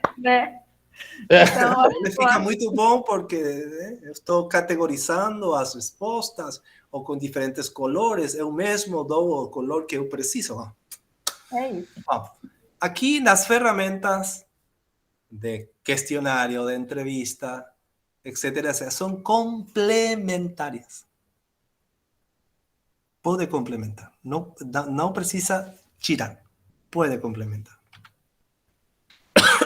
E depois desenhar o processo. Quem estará na equipe? Lembrem, multidisciplinar. Quando se vai levar a cabo o diagnóstico? Lembre, hay que perguntar, hay que establecer onde se efetuará a pesquisa? Então, também tem que perguntar a eles. E que materiais se utilizarão com os participantes para documentar os resultados? E aqui, vem, há 14, mas tem 80. Olha, então tem muitos. Eu falei, questionário, entrevista, formulário Google, Cristiane, que você gosta muito, acho. Então, ele tira por WhatsApp. Então, você tem aqui muita coisa. Tem 80. Falei bem? 80? Tá bom a palavra 80? Aqui nós falamos 80. Está? Para a próxima, por favor, falar já algo em espanhol. Porque eu estou fazendo uma enorme esforço de tratar de falar portunhol. Está perfeito. Está valendo a pena o esforço. Si se comprende, Rubens, algo, ¿se entiende algo, Rubens? Perfectamente. Bueno, todo. Gracias, Rubens. Te llevo otro regalo más cuando me vaya. Ah, ya. Ya tengo tu camisa, ya está tu camisa. Ah, ya, bueno.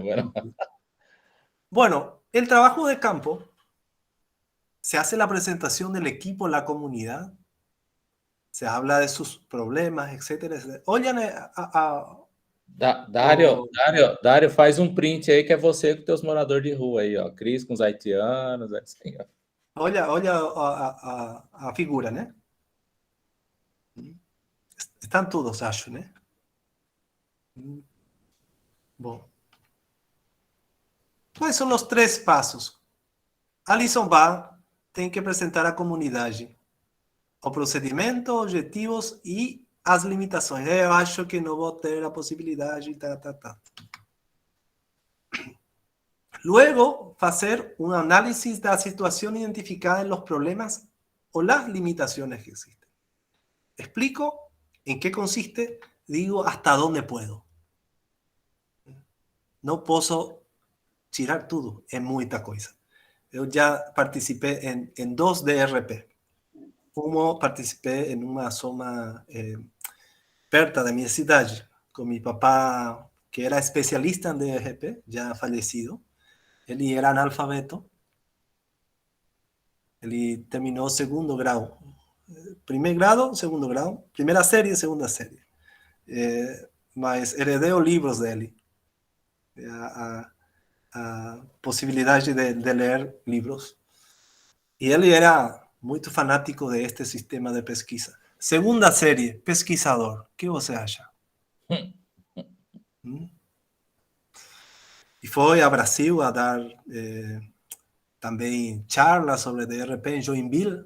Hay uma cidade que se chama Joinville? Sim, Joinville. Ah, aí foi ele. Florianópolis, acho que é perto de aí. Isso. Sim, ele era especialista em fitoterapia. Sim. Bom, deixa pouco da emoção aí ficar. Bueno, e luego viene quais são as causas e efeitos. Mas ellos se comprende melhor en esto. Quais são as ferramentas? Olha, nós temos a ferramenta de observação participante. Qual é o objetivo? Compreender a percepção da realidade da comunidade. O material que precisamos, relógio e papel. Quando vamos a aplicar? Lembram quantas etapas houve? Etapa 1, etapa 2 e etapa 3, né? No primeiro vai na etapa 1. Então, já estabelece algumas ferramentas. Entrevista semi-estruturada, etapa 1 e 2. Por que semi-estruturada? E não estruturada. Estruturada, como fecha a possibilidade de diálogo. Mariana, queria falar? Não, acho que a entrevista semi-estruturada é isso. Dependendo da resposta dos participantes, dos entrevistados, a gente vai mudando, né? A configuração das próximas ou outras perguntas. Depois nós temos ferramenta que mais nós gostamos, né? Depois temos também nosso egocentrismo. eu tenho com com o corte transversal. Aqui vocês levam a comunidade a dibujar. Dibujo. Geralmente, sucede muito, como pesquisador, que eu vou só a buscar conhecimento e relacionamento, mas não compreendo a relação desse conhecimento e esse feedback com o território, com o ecossistema, porque influi. E aqui temos as ferramentas dos mapas. Os mapas de recursos naturais que temos. A ver, Alisson, onde eles vão a tomar água? Onde eles vão a ficar debaixo da sombra? Onde ele vai a fazer suas necessidades básicas? O social. Quais são os lugares onde eles jogam futebol? Onde eles vão na igreja, se existe igreja. A comunidade como tal, como ferramenta. A finca. Lembrem que este diagnóstico é feito para a zona rural. Os fluxos econômicos. Onde eles vão a vender suas artesanias, a fazer malabares para juntar dinheiro. A migração, onde eles vão. Nossa cultura paraguaia, que tem muitas raízes guaraníticas, é uma cultura de migração. Por isso eu acho que tem essa qualidade, porque o paraguaio quer sair do seu país, por várias razões. Uma delas é econômica, e buscar um futuro novo. Mas a cultura guarani sempre tuvo essa qualidade de entender que mudar-se de um lugar a outro é buscar a terra sem mal. Sem mal. A terra prometida. Mas agora, o que passa? O que passa é que alguns povos indígenas têm todavia essa tradição de migração. Mas não pode mais passar por território de migração. Por el caminho da migração. Porque o caminho da migração já é propriedade privada. O futuro, onde eles querem estar? Mariana, onde vai estar a internet no futuro deles? Eles têm que tomar essa iniciativa. Agora, ter essa possibilidade de entender que é uma ferramenta que destrui ou que construir, né? Que fala muito Rubens Alves, né? Eu tenho aqui muitos livros dele. Uma pessoa tem que levar uma mala de ferramentas e brinquedos, né? Então, ferramentas para jogar e para construir e brinquedos para jogar. Eu gosto muito de Alves. Bom, calendários. Cronograma, mas de quem? De eles. De quais são os calendários agrícolas? Quais são as atividades da comunidade? Estacional, os ciclos econômicos produtivos e o calendário histórico. Olha, interessante. Qual foi a primeira casa que foi construída na comunidade? Entre vocês, existe alguém que pertence ao campo? Ou todos são da cidade já, da metrópolis grande São Paulo? Eu tive a oportunidade de passar a Guarulhos, grande. Quem de vocês é do campo? Não tem? Não tem? Eu moro numa cidade pequena, mas meu marido vivencia o campo todos os dias. Ele trabalha no campo. Uma cidade a 20 quilômetros daqui, criado no campo, e volta todos os dias do campo para trabalhar e volta para casa para dormir. Olha. É do campo. Cristiane, você lembra as primeiras casas que tem em sua comunidade? Alguma em particular? Um pássaro chamado inhambu. Inhambu? Nambu. Olha, essa palavra que você falou é Guarani. Eles chamam de Nhambu. Sim. Alguns chamam de Nambu. Mas meu avô caçava para a gente comer. Olha, você lembra de algum olor? Olor? Tá bem a Cheiro. palavra olor? Cheiro. Cheiro dessa comunidade. Que é o primeiro cheiro que vem? Amendoim, porque a gente fazia paçoca no pilão com farinha de milho. Qual era o olor? Me pode explicar? O que é um pilão ou o que é uma paçoca? Oh. Como era o cheiro? Era um cheiro doce. Tinha cheiro tinha cheiro de alegria, era um cheiro doce, era um cheiro de torrado, porque o amendoim era torrado e a farinha de milho também era torrada. Então, era um cheiro adocicado, torrado, com cheiro de felicidade.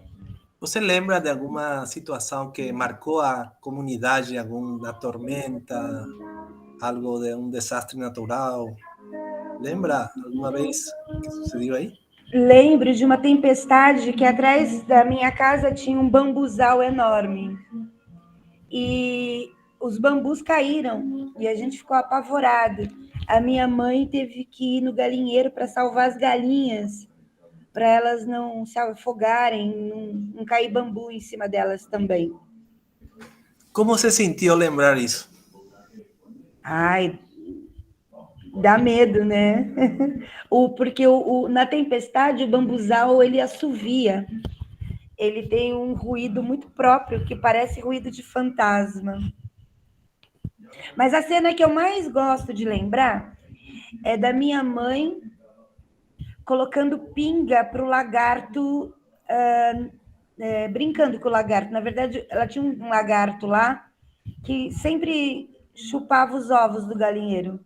E um dia ela fez uma traquinagem. Ela furou o ovo, colocou pinga dentro para embebedar o lagarto. E ela ficou observando ele cambaleando no quintal. Coisas da minha mãe. Minha mãe era... Era excepcional. Diferente. Outra coisa que eu lembro muito é que a gente se juntava nas sextas-feiras para fazer galinhada, mas a galinha tinha que ser roubada. Olha, interessante. Tinha que roubar a galinha do vizinho. Só que todo mundo fazia com galinha roubada, então... Todos comiam de todos. Porque tinha a galinha presa no galinheiro e a gente já criava a galinha solta para ser roubada. E era um costume do lugar. Todo mundo tinha X galinhas soltas para serem roubadas uns dos outros. Bom, com este exercício que nós fizemos com Cristiane, é uma prova que talvez uma das ferramentas mais significativas de todos. Eu falei que algumas gostam mais que outras, né?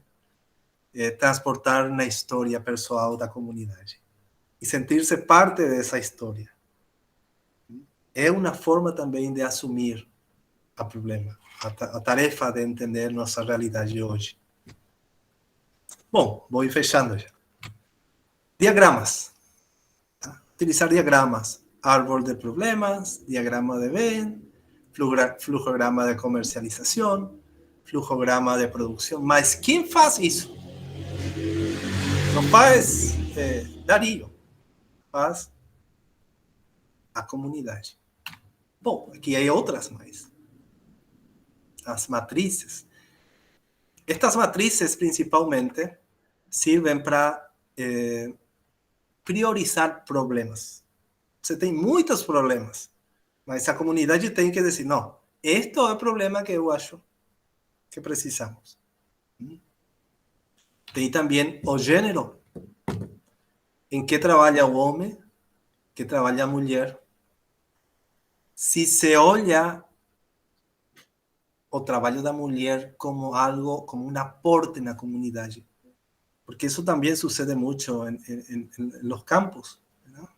Que o trabalho do hogar, el de ama de casa, não se valora em muitos casos, mas estas ferramentas tratam de enaltecer el aporte de la valoración de la mujer en el trabajo. Bom, Tem toma de decisiones, mapas de movimientos. Este es un ejemplo de un mapa que trabajaron en una comunidad. Imagínense la alegría de dibujar esto. Na comunidade. Eu tenho agora Google Maps, verdade, Vinícius? Eu tenho Google Maps. Tá, isso chega até o ponto que eu preciso. Até o color da casa. Mas, quem você acha que vai valorar mais? O Google Maps ou este dibujo?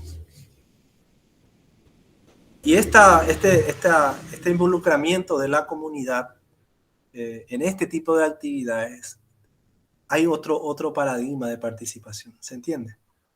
Entonces, por ahí está la fortaleza de esta manera de investigar. Ahí está. Otro tipo de herramientas, ahí incorpora cuestionario que falamos, análisis de dados y fotos y satélites. No se descartan, mas no es lo principal.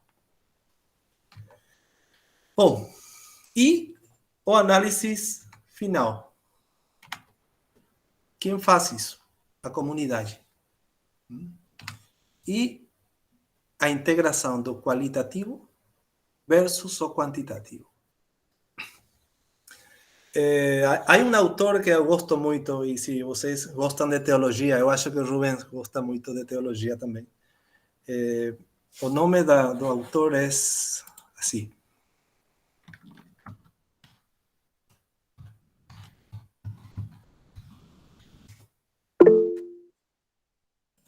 Anthony de Mello. ¿Conocen? ¿No? Anthony de Mello es un sacerdote jesuita, hindú. Nació en India. Y su visión da religião é ecumênica. Então, ele explica seus fundamentos teológicos desde a história, a fábula, que Jesus, Joshua ben Joseph, o nome hebreu de Jesus, utilizava para ensinar. Então, fala ele que a verdade não pode ser medida em números. Não pode ser medida em números. E fala desta maneira. E com isso eu fecho minha intervenção de hoje. Fala que uma vez... qual é desculpa. Qual é um personagem típico do Brasil? Tem um nome assim típico do Brasil? Aqui nós temos Perurimá. Você não tem aí? Um nome assim, aqui, não? Mafalda? Os argentinos falam de Mafalda. Os árabes falam de Nasruddin. Não tem um personagem em Brasil, não. Um tema de pesquisa para mim, para a próxima.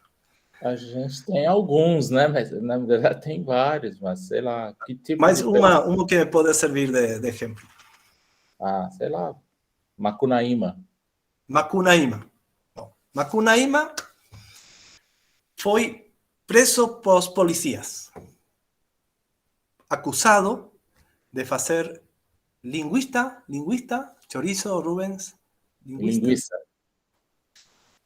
Acusado pelos policías e a comunidade de fazer linguistas donde mezclava carne de frango con carne de caballo. ¿Caballo? ¿Está bien? Uh-huh. Mezclaba carne de frango, de pollo, con carne de caballo. Entonces foi ante o juiz.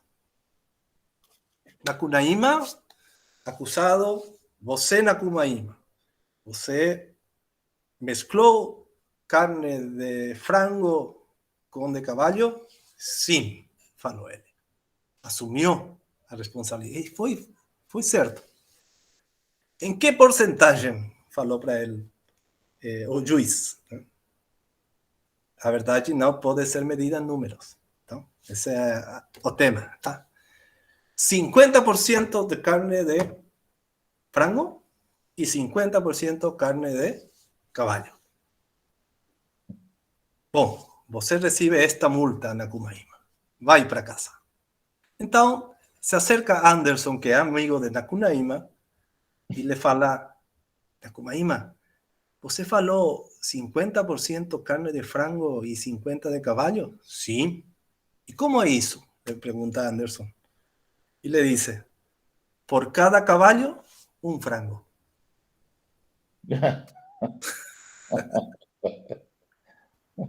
Bueno, a relação é complicado, mas essa é. E bueno, colegas, eu acho que também, ao utilizar os dados quantitativos, tem que ter muito cuidado, porque geralmente a verdade não se pode medir em números. E bueno, a documentação, há muita, pero quem decide qual é a documentação? A comunidade. E aí fechamos o processo de pesquisa. Bom, desculpe por terminar 2 minutos depois. Délis, eu acho que não se quer falar, Rubens. Parar de compartilhar a tela, Délis? Aí faz um print de todo mundo aqui. Você Vamos faz? mostrar a cara, gente. Eu faço. Laila, cadê você? Pode seguir, Mariana, enquanto eu faço aqui. Não, eu acho que, nossa, a gente vai sair dessa noite aqui bastante contemplados, porque, né, são, não respostas, mas são percursos que a gente tem buscado em nossas discussões aqui enquanto grupo. Foram muito válidos deles, foram exemplos muito tangíveis, exemplos que a gente sabe que podem ser aplicados, estão aplicáveis, né, e nas nossas reflexões, principalmente enquanto pesquisadores, enquanto acadêmicos. Então, eu, em nome do grupo, só tenho a lhe agradecer pela essa noite riquíssima. Eu acho que você vai ter que voltar, já é obrigatório um convite, já é uma intimação, porque a gente tem muito para conversar, ainda refletir. A gente vai digerir tudo isso e a gente vai voltar a conversar sobre isso com certeza. Então, muito, muito obrigada mesmo, em nome do grupo. E eu acho, né, Mariana, que eu vou agora puxar o Carlos de novo aqui, Carlos. Eu acho que precisou o Derlis. A gente precisou conhecer o Derlis, aí ele fala para nós desde o Paraguai, aí ele passa 2 horas dizendo para nós assim: vocês não sabem fazer pesquisa. É isso. Como o Carlos falou, né, com aquela imagem lá, a gente fica envergonhado, né? Envergonhado. Bom, quem vai fazer mestrado, doutorado ainda, dá tempo de consertar. Eu e Mariana não temos mais tempo. Quer dizer, daqui para frente, né? Daqui para frente, Foi ótimo mesmo. Pessoal, se alguém quiser falar alguma coisa, quiser... Pergunta. Nossa, que decolonial, hein? Eu achei, assim, tanto tempo para entender o que era decolonizar, o Délis vem em 2 horas e explica direitinho. Exatamente. É isso aí. Bueno, agradecerles por la confianza, Rubens, por darme la oportunidad de compartir con ustedes. Salió de una conversación amena que estábamos haciendo y no creía que iba a aportar tanto con este trabajo, que ya tenemos años de experiencia aquí en Paraguay haciendo este tipo de diagnóstico. Así que a las órdenes, y por ahí un siguiente encuentro para operativizar con ejemplos concretos cada taller, cada herramienta sería también una sería muy interesante. Sí, así aprovechar también ahí como que estos espacios de la virtualidad para ir fortaleciendo lazos profissionais também. Seria fantástico. Eu acho que o Dário vai ter que fazer o mestrado dele lá no Paraguai. Aí, Dário. Pegar uma linha vazia, Rubens, e ir para lá. O Dario já tem... Ia levar as pessoas em situação de rua daqui também para confrontar com lá, fazer uma comunidade só. Olha só. Así mismo. Con mucho gusto. Darío ya tiene la invitación ya desde el año pasado, así que cuestión de que se anime nomás. Y vos necesitas llegar nomás aquí en mi ciudad y después ya no te preocupas de nada. Hoje foi uma aula, Derlis. Meu Deus, para quem... Eu até estava escrevendo aqui, eu falei, não, acho que é melhor falar. Foi uma aula, tá tudo anotadinho aqui, muita reflexão a se fazer. Muito. Eu ainda estou no começo, né? Estou pensando em tudo isso, então foi muito rico. Vamos digerir tudo isso daqui. É isso aí. Mais alguma colocação, Rubens? Não, por mim não. Obrigado, foi muito bom, Dário. Agradecer. Obrigada, Laura, Deus. muito bom te ver, Laura. Saudades, guria. Só quer saber de ganhar dinheiro agora. Eu adorei, eu estava aqui ouvindo, eu estava com a câmera desligada, mas eu gostei muito dos exemplos, achei muito didático. E deu para entender tudo que você falou, apesar de você estar falando que você se esforçou para falar o portunhol, ficou tudo muito claro, com certeza. E, nossa, seria muito bom poder ouvir você mais vezes, com certeza. Obrigada. Pessoal, muito obrigada. Boa noite a todos, bom descanso, um abraço. Fraterno. Tchau, pessoal. Tchau. Abraço, galera. Até mais. Até, Diego.